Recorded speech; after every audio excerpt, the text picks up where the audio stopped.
Hello and welcome to our final video where I will recap the long-term athlete development model. As you know, we start this journey at the active start stage. We begin this stage when we are born as we go from moving our arms and legs while laying in our cot to walking by ourselves in the space of a year.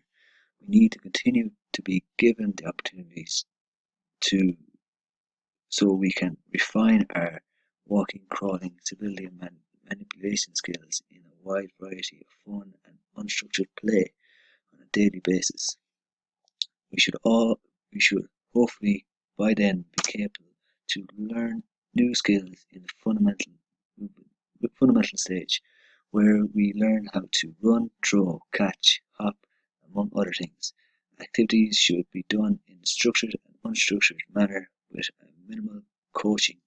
Activities should be done that are fun and build the confidence in children.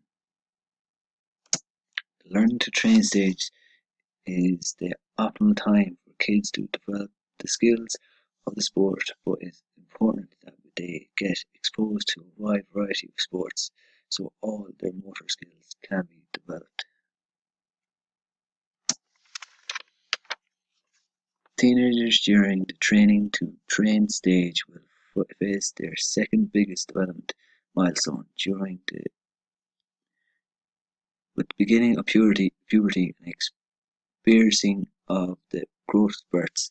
It can be awkward and confusing time for teenage athletes. It is important that both coaches and parents show empathy and understanding towards their players/children. Continue to promote the importance of physical activity and teach them how to schedule their increasingly busy lives.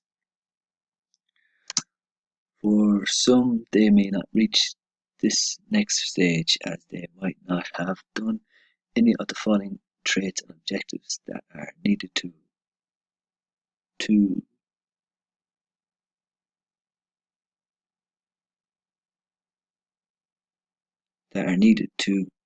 participate at the train to compete and train to win stage. But this does not mean that their journey is over, as the last stage in the long-term athlete development model is the active for life stage. In my opinion, a successful long-term athlete development model is one that its participants are still physically active well into the remainder of their life.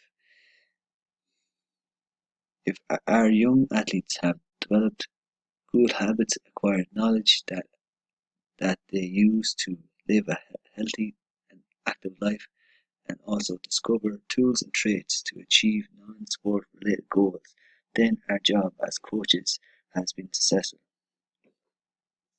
Thank you for following this campaign, and hopefully I'll be back with more videos on another topic soon.